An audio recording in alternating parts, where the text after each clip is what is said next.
आपले दोन्ही हात जोडायचे आहेत, आपले डोळे बंद ठेवायचे आहेत. हे पुरुषोत्तम, मी मनापासून निष्ठा ठेवते तथागतावर, ज्यांचा प्रकाश आहे व्याप्त अनिर्बंध दशदिशात, आणि माझी निग्रही मनीषा तुझ्या भूमीत जन्म घेण्याची मन चक्षुंना घडते तुझ्या भूमीचे दर्शन. तेव्हा त्रैलोक्यातील सर्व भूमीत तिची श्रेष्ठता जाणते. आकाशा समान सर्व समावेशक ती तुझी भूमी आहे. ती अनंत आणि असीम सन्मार्गानुसारी तुझी करुणा आणि मैत्री सर्व भौतिक विश्वात श्रेष्ठ आहे. जन्मजन्मांतरीच्या पुण्यसंचयाचा जणू परिपाक आणि तुझा ज्ञानप्रकाश सर्वव्यापी पसरतो. जणू चंद्र सूर्याचे रूप दर्पण असते. माझी अशी प्रार्थना तिथे जन्म घेतलेले प्राणी मात्र तुझ्या सम करोतु सत्यघोष सदोदित. हे बुद्धा, हे बुद्धा, हे बुद्धा. मी लिहितो आहे इथे लेख हा, आणि गातो गीतेही. तुझे भावे साक्षात दर्शन, हीच करते प्रार्थना अखिल प्राणी मात्रासहित ह्या धन्य भूमीत. हो मला जन्म प्राप्त, हो मला जन्म प्राप्त, हो मला जन्म प्राप्त. सात.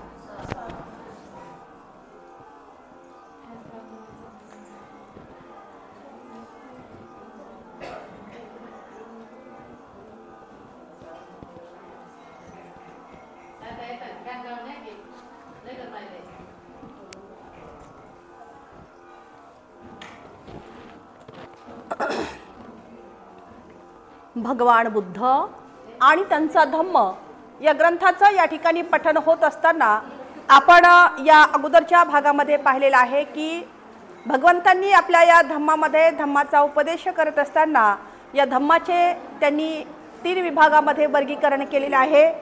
ते 3 विभाग म्हटलं म्हणजे धम्म म्हणजे काय, अधम्म म्हटलं म्हणजे काय, आणि सदधम्म म्हटलं म्हणजे काय. तर आज आपण या ठिकाणी घेणार आहोत सदधम्म म्हणजे काय. तर मानवी मनाची मलिनता जी आहे ती दूर करणं म्हटलं म्हणजे काय आहे, तर सदधम्म आहे. मनाची मलिनता दूर करणे. एकदा तथागत हे श्रावस्तीस वास करीत असताना कौशलचा राजा प्रसेनजित त्याच्या निवासस्थानी आला आणि आपल्या रथातून उतरून भक्तिभावाने ते तथागतांच्या सानिध्यात गेला. सकाळी नगरात प्रवेश करून आपले आदरातिथ्य स्वीकारल्यानंतर त्याने तथागतांना विनवलं आहे की यामध्ये त्यांचा हेतू लोकांना बुद्धाचे सर्वोत्तम दर्शन घडावे आणि त्यांचा धर्म कळावा आणि त्याच्यावर त्या लोकांची श्रद्धा बसावी हा होता। बुद्धाने त्यांचे आमंत्रण या ठिकाणी स्वीकारले आणि दुसऱ्या दिवशी सकाळी आपल्या सर्व भिक्खू संघासह नगरात प्रवेश केला आणि चौरस्ता ओलांडून पूर्व नियोजित स्थानी येऊन विराजमान झाला। भोजन संपल्यानंतर राजाच्या विनंतीनुसार त्या चौरस्त्यावर एका मोठ्या स्रोत समूहासमोर त्याने धर्म उपदेशाला प्रारंभ केला। आता चौरस्ता म्हटल्यानंतर एखादा आपण चौक सुद्धा समजू शकतो की चारी बाजूनी या ठिकाणी तो रस्ता जात आहे आणि त्या ठिकाणी त्या राजा प्रसेनजितांनी तथागत भगवंताच्या धम्माचा उपदेश ठेवलेला आहे। तो उपदेश ठेवण्याचं एकच या ठिकाणी तात्पर्य या राजाचं होतं की बुद्धाचे सर्वोत्तम असे दर्शन जे आहे ते सगळ्यांना घडावं आणि त्यांचा धर्म कळावा, त्यांचा उपदेश कळावा, ही त्यांची काय होती तर ही त्याची अशी अतूट श्रद्धा होती। यावेळी त्या श्रोत्रवर्गात दोन व्यापारी त्यांचे जे संभाषण आहे किंवा भाषण ऐकत होते। त्यापैकी एकाच्या मनात असा विचार, आता दोघ जण व्यापारी त्या ठिकाणी जात आहेत आणि जात असताना तेही त्या ठिकाणी बसले, परंतु एकाच्या चित्तामध्ये एकाच्या मनामध्ये तो विचार करू लागला की असल्या धर्मसिद्धांताचा उपदेश सार्वजनिक रीतीने घडवून आणावा यात राजाचे किती थोर शहाणपण दिसते, किती सर्वव्यापी व शोधक बुद्धीचे सिद्धांत आहेत हे, असं एका व्यापाऱ्याच्या मनामध्ये ही भावना आलेली आहे की हा राजाने किती छान उपक्रम ठेवलेला आहे की सर्वांना या ठिकाणी राजाचा जो धम्माचा उपदेश आहे तो समजेल, तो उमजेल किंवा तो कळेल।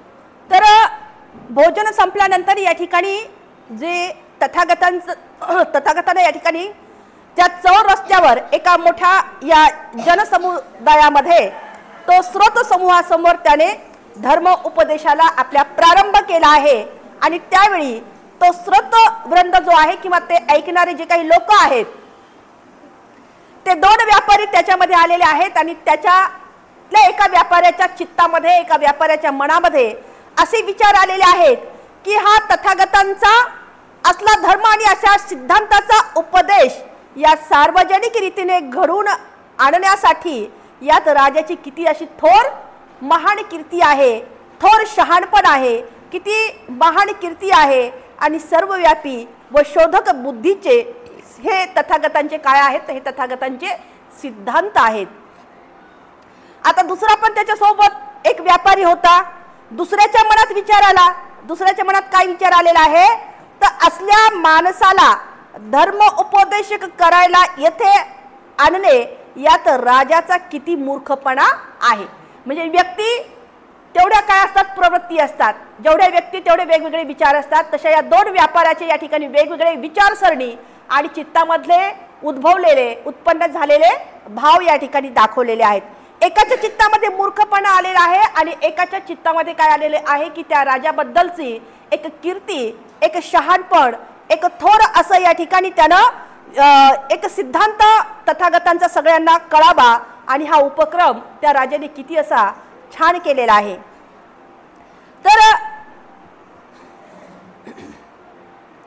गाय जे वाहन ओढीत असते त्याला बांधलेले वासरू गायीच्या मागून जाते आणि जात असताना ते वासरू जे आहे हमरत असते। त्याचप्रमाणे बुद्ध ह्या राजा मागून जात आहे. ते नगर सोडल्यानंतर ते दोघं व्यापारी ज्या सराईमध्ये उतरले होते तेथे एकत्र आले. आता एकत्र आल्यानंतर दोन्ही व्यापारी त्या ठिकाणी एकत्र आलेले आहेत. मद्यपान करीत असताना जो व्यापारी भला होता त्याला चतुर महाराजिक देवतांनी संयमित आणि संरक्षणित ठेवले. म्हणजे त्याच्या विचारामुळे त्याच्यावर जे काही संकट ओढवणार होतं त्या ठिकाणी काय झालेलं आहे, थांबलेलं आहे किंवा शांत झालेलं आहे. त्याचं संरक्षण या ठिकाणी केलेलं आहे. आता उलट काय झालेलं आहे, उलट या ठिकाणी असं झालं की दुसरा मात्र पिशाच्याने पिसाळल्याप्रमाणे एकसारखा पितच राहिला.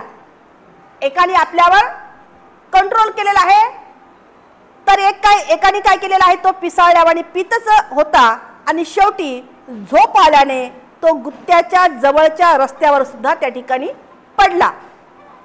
दुसरा दिवस उजाडला आणि दुसऱ्या दिवस सकाळी त्या पहिल्या व्यापाऱ्याच्या गाडीखाली तो रस्त्यावर पडलेला व्यापारी त्या सारथ्याला न दिसल्यामुळे चिरडला गेला आणि तिथेच तो मरण पावला.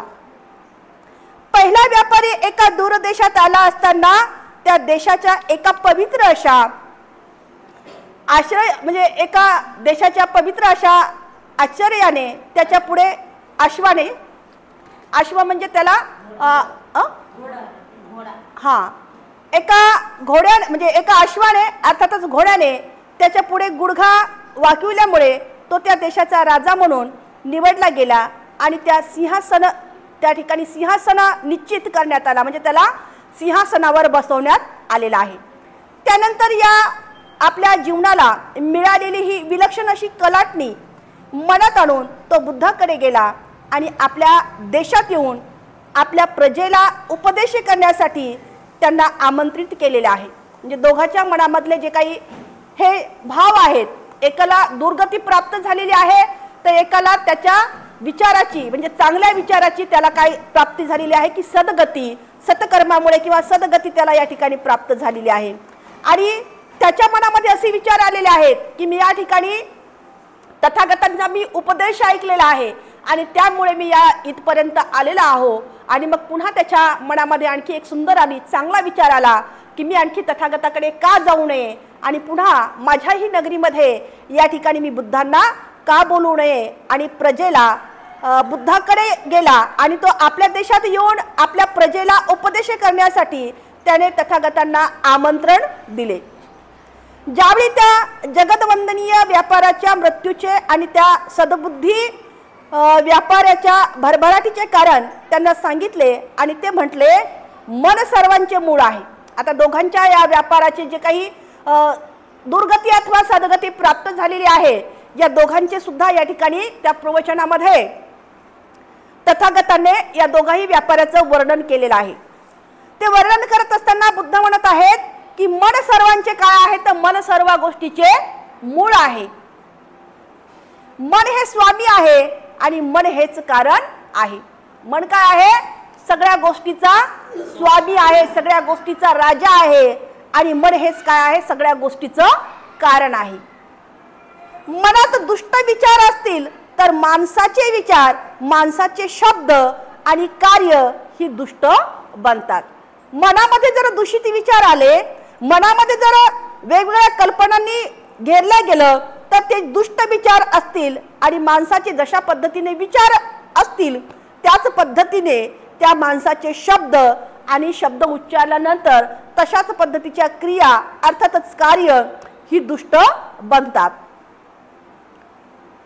पाप उद्भव दुःखे ज्याप्रमाणे रथाची चाके रथाच्या घोड्यामागे जातात त्याचप्रमाणे त्याचा पाठपुरावा करीत असतात. आता रथाची चाके त्या रथाच्या सोबतच असतात आणि तशाच पद्धतीचे त्या मानवाचे दूषित जे कर्म आहेत ते त्याच्या सोबतच असतात, अर्थातच त्याचा पाठपुरावा करत असतात.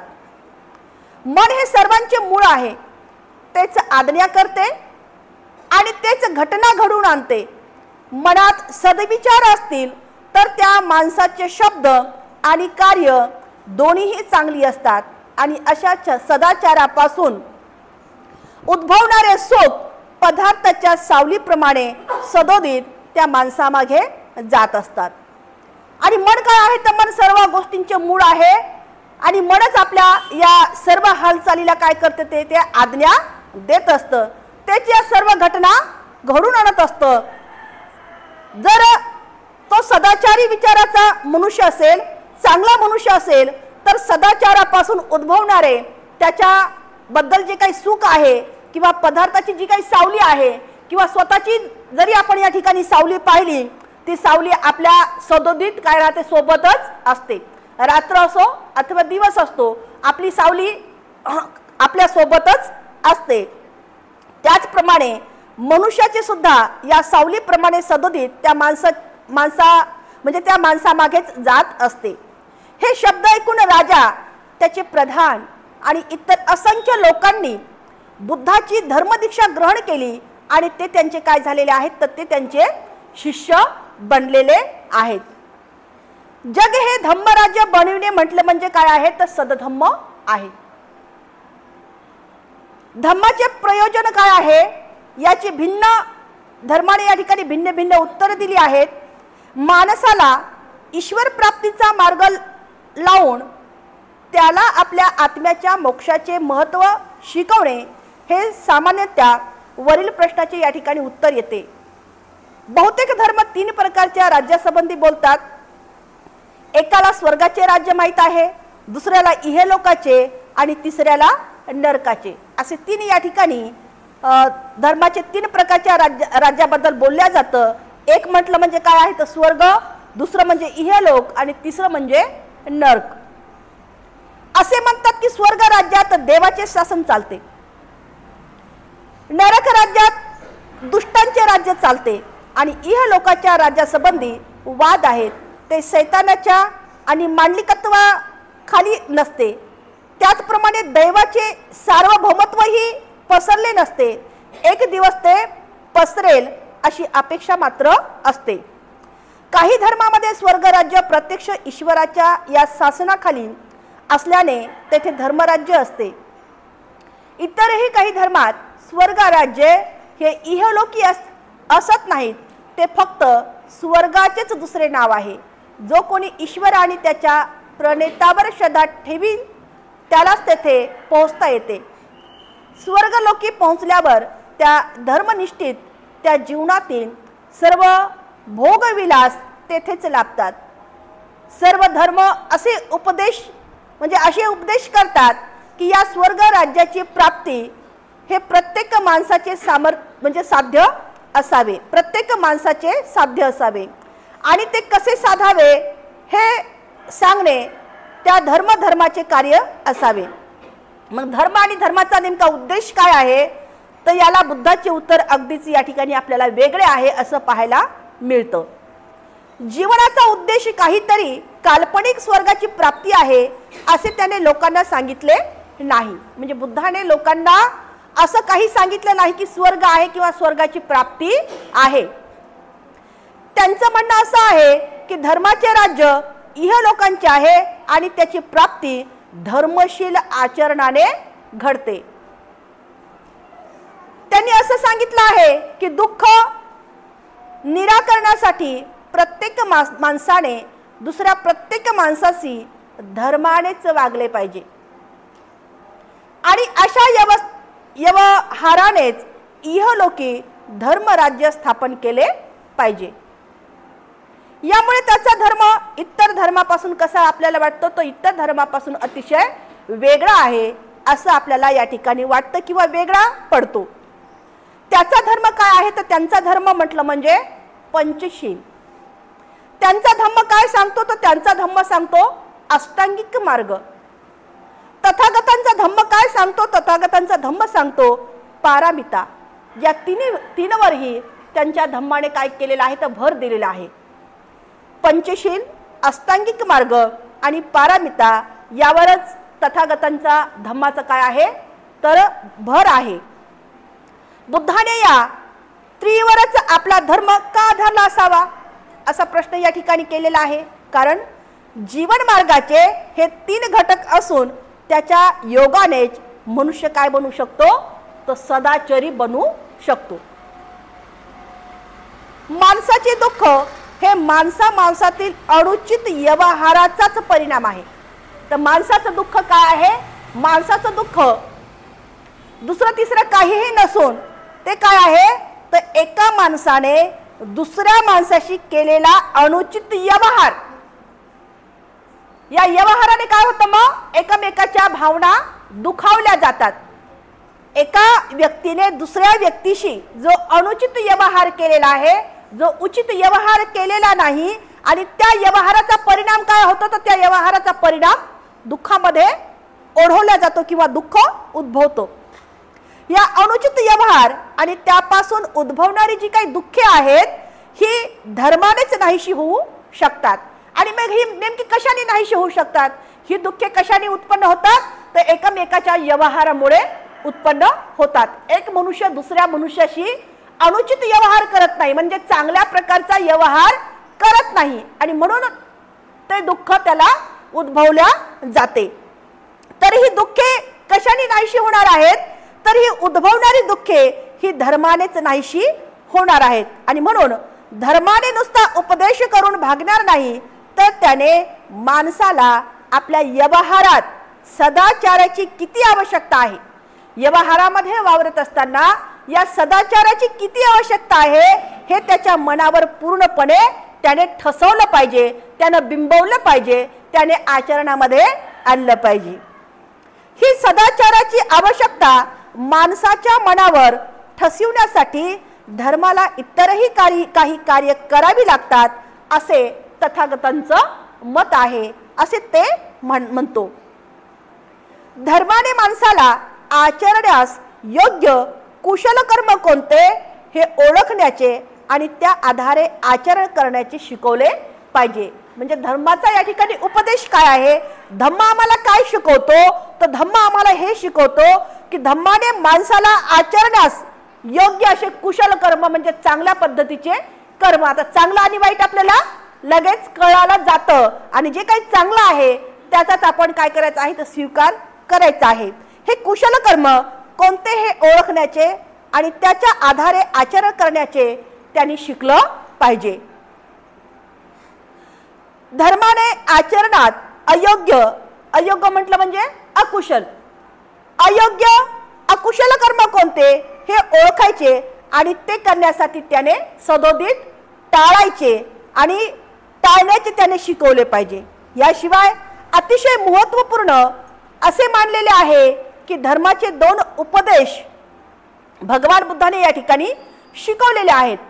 ते दोन उपदेश म्हटलं म्हणजे या धम्माचा पहिला उद्देश असा आहे की माणसाला प्रार्थना, धार्मिक विधी, यज्ञ याज्ञ या शिकवण्याऐवजी त्याच्या नैसर्गिक प्रवृत्तीला वळण लावले पाहिजे। म्हणजे त्याला सुसंस्कृत किंवा सुसंस्कृत करणे, म्हणजे त्याच्यावर संस्कार टाकले पाहिजे।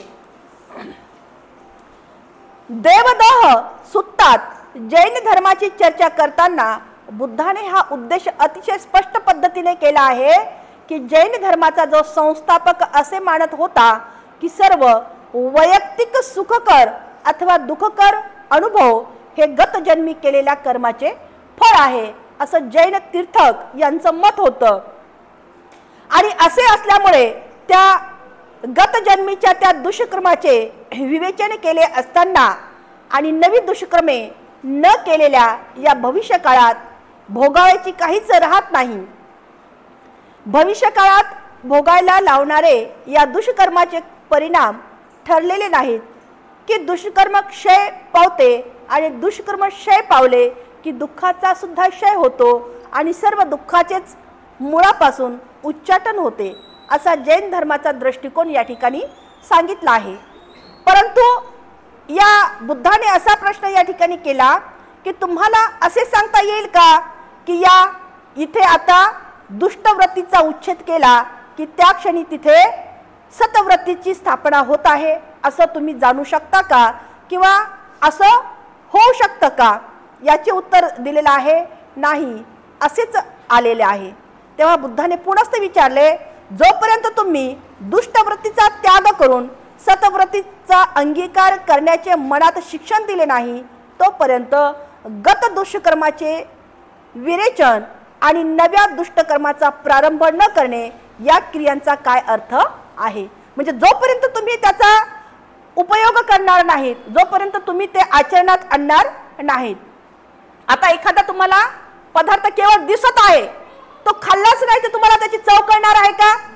तिखट आहे, गोड आहे, किंवा साखर कमी जास्त पडलेली आहे, किंवा तिखट मीठ कमी जास्त आहे, जोपर्यंत आपण ते ग्रहणच करणार नाही, जोपर्यंत ते आपण खाणारच नाही, तर ते आपल्याला सुद्धा कळणार नाही किंवा तो पदार्थ कशा पद्धतीचा आहे किंवा कसा बनलेला आहे। आणि म्हणून या ठिकाणी बुद्ध सुद्धा तेच म्हणतात की सतवृत्तीचा अंगीकार करण्याचे मनास शिक्षण दिले नाही तोपर्यंत गत दुष्कर्माचे विवेचन आणि नव्या दुष्कर्माचा प्रारंभ न करणे या क्रियांना नेमका काय अर्थ आहे।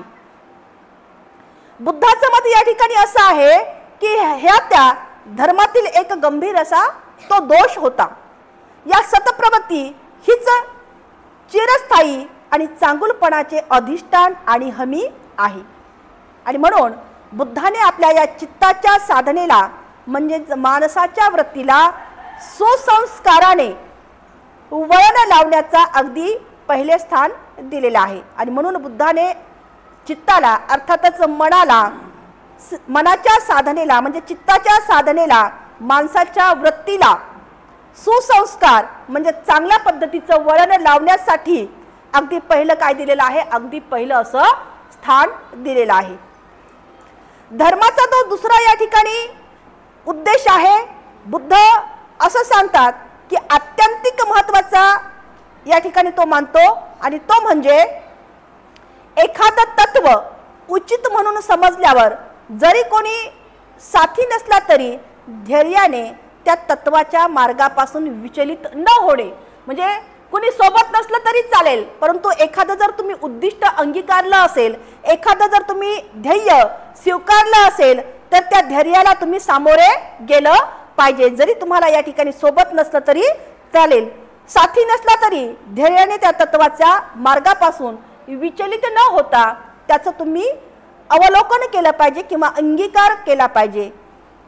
सल्लेख सूत्रामध्ये बुद्धाने या मुद्द्यावर भर देत असताना ते असे म्हणतात की जरी दुसरे लोक हानिकारक वर्तन करीत असले तरी मी काही हानिकारक कृत्य करणार नाही। म्हणजे दुसरे लोक करत असतील तरी मी मात्र तशी हानी करणार नाही। अशा निश्चयाने तुम्ही आपले मन निर्मल बनवले पाहिजे। म्हणजे अशा पद्धतीने तुम्ही तुमचं मन स्वच्छ आणि निर्मळ बनवले पाहिजे। जरी दुसरे लोक हत्या करीत असले तरी तुम्ही मात्र हत्या करता कामा नये। जरी दुसरे लोक चोरी करत असले तरी तुम्ही मात्र चोरी करता कामा नये। दुसऱ्या लोकांचे जीवन श्रेष्ठ नसले तरी चालेल, परंतु तुमचे जीवन मात्र तुम्ही श्रेष्ठच असले पाहिजे। जरी दुसरे लोक खोटे बोलत असले तरी तुम्ही मात्र खोटे बोलता कामा नये। जरी दुसरे लोक निंदा करीत असले तरी तुम्ही मात्र निंदा करता कामा नये। जोरजोराने निषेध करीत असले तरी तुम्ही मात्र तशा पद्धतीचा निषेध करता कामा नये।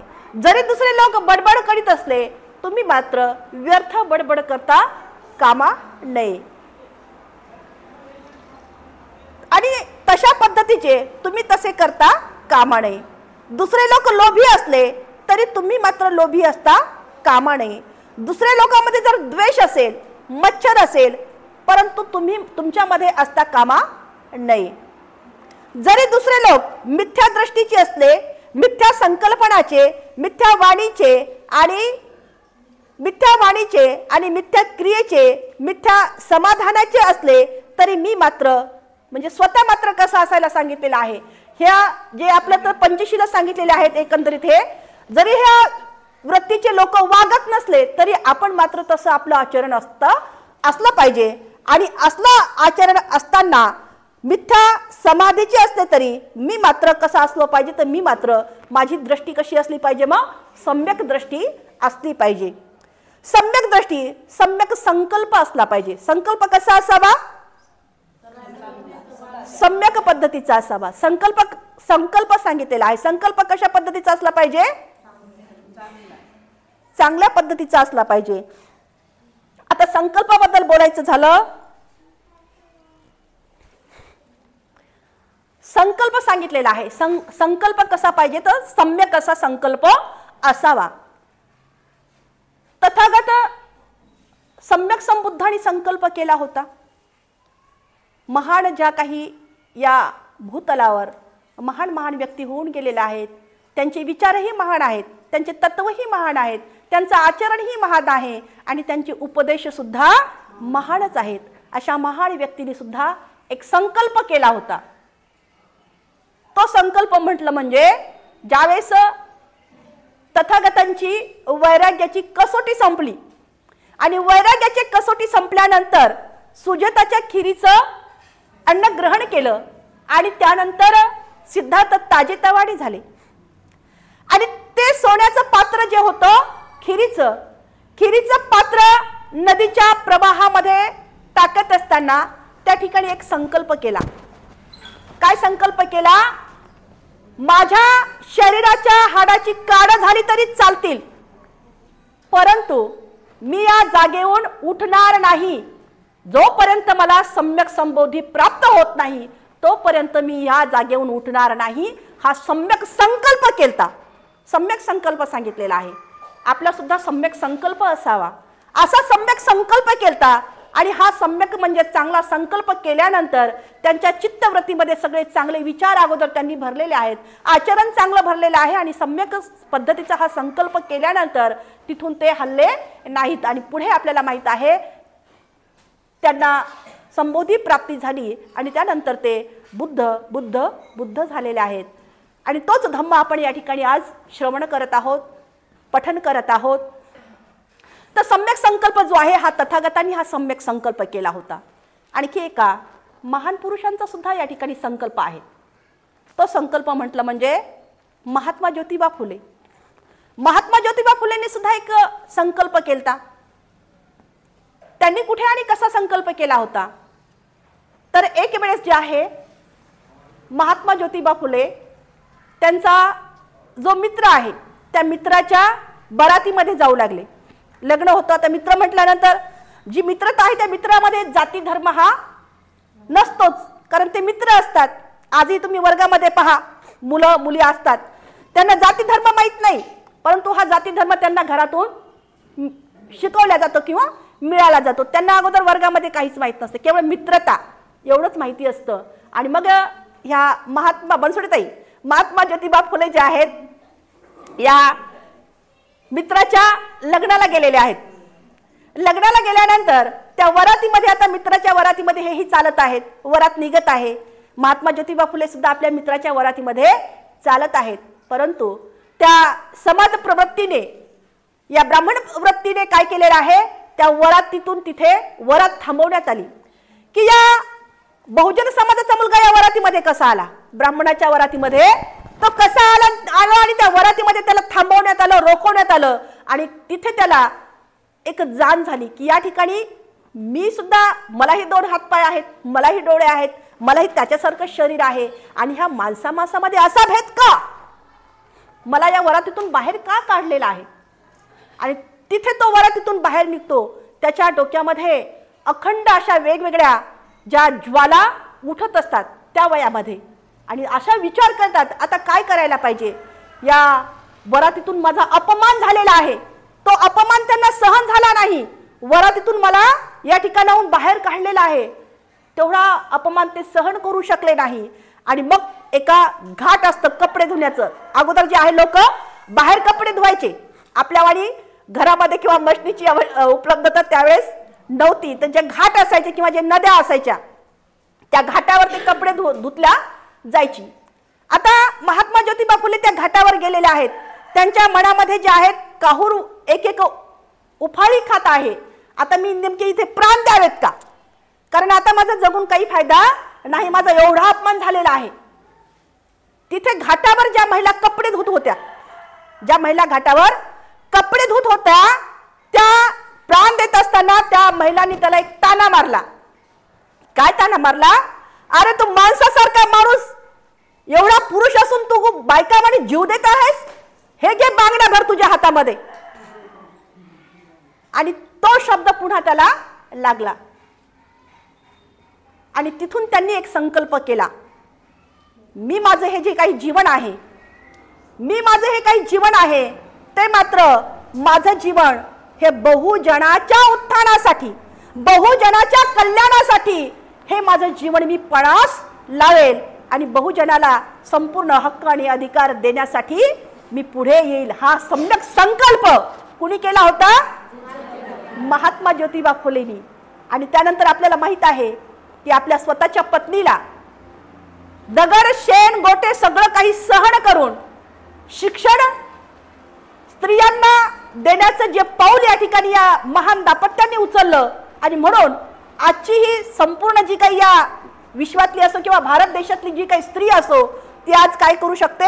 शिकू शकते, वाचू शकते, लिहू शकते, बोलू शकते, उच्च उच्च डिग्र्या प्राप्त करू शकते, वेगवेगळे पदाधिकारी होऊ शकते. आणि इतकंच नाही तर या शासन प्रणालीमध्ये सुद्धा तिचं आज एक वेगळं स्थान आहे. तो सम्यक संकल्प त्यांनी केला होता. एवढंच नाही, आणखी एक महान संकल्प एका महापुरुषाने केला होता, ज्या महापुरुषांनी आपल्याला तळागाळातून बाहेर काढलेला आहे. नाहीतर आजही आपण त्या शेणामध्ये जसे किडे असतात ना किंवा नालीमध्ये जसे किडे असतात पडलेले, तशी आज आपली अवस्था झाली असती. त्या महान मानवाने आपल्याला आज साडी माडी घोडी आणि सन्मानाने स्वाभिमानाने जीनं आपल्याला जगण्याचं शिकवलं. जे गीत आज आपल्या या ठिकाणी गाजत आहे, कुणा दिलं? बाबासाहेबान दिलं, बाबासाहेबान, हो की नाही? आणि म्हणून आज हे गीत कसं होत आहे? म्हणजे गाजत आहे. जिथे तिथे ही जी गर्जन आहे आपल्याला दिसून येत आहे. त्या महामानवाने सुद्धा एक संकल्प केला होता. तो संकल्प म्हटलं म्हणजे 35 मध्ये जी आहे येवला इथे त्यांनी घोषणा केली आणि 56 मध्ये जी आहे धर्मांतर केलं, घोषणा संकल्प केला होता. तिथे पण मी जरी हिंदू धर्मामध्ये मी जन्मलो असलो तरी मात्र मी हिंदू धर्मामध्ये मरणार नाही. कारण ही व्यवस्था त्यांना सुद्धा लहानपणापासून या व्यवस्थेने खूप काही यातना दिल्या होत्या आणि लहानपणापासूनचे चटके बसलेले पाहून त्यांनी सुद्धा एक असा महान संकल्प केला. आणि त्या संकल्पनामुळे आज जो आहे संपूर्ण म्हणजे लाखो जनता या नागपूर ठिकाणी हा धम्माचं या ठिकाणी त्यांनी आपल्याला हा महान जो धम्म या ठिकाणी दिलेला आहे, जो आज आपण या ठिकाणी श्रवण करत आहोत, पठण करत आहोत, तो धम्म आम्हाला या ठिकाणी दिलेला आहे. ज्या धम्मापासून आपण आपलं जीवन कसं सुधारायचं, आपल्या जीवनाला कशी कलाटणी द्यायची, आपलं जीवन चांगल्या पद्धतीने कसं वर्तवले जाईल, हा एक महान संकल्प त्या महामानवाने केला होता. म्हणजे संकल्प कसा असावा? संकल्प कसा असावा? तर सम्यक संकल्प असावा. आम्ही संकल्प करतो ना, आम्ही संकल्प करतो. आमचा संकल्प आहे का? आम्ही काय संकल्प केलतो? मला असं बोललं होतं आणि मी ते कधीच विसरणार नाही, तोंड तर पाहणार नाही. आपला संकल्प. मला असं केलं का? पोरांचे वेगवेगळे संकल्प असतात. मला असं केलं का? पाहून घेतो ना पुढच्या जयंतीला.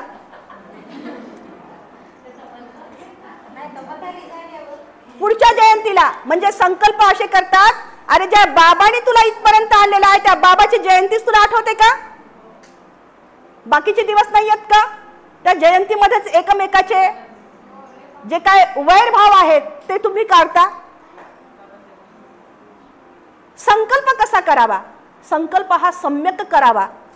दूषित संकल्पनाने आपल्या शरीरावर तर त्याचा दुष्परिणाम होणारच आहे, परंतु इतरांना सुद्धा आपण ती वेदना देत आहोत ना.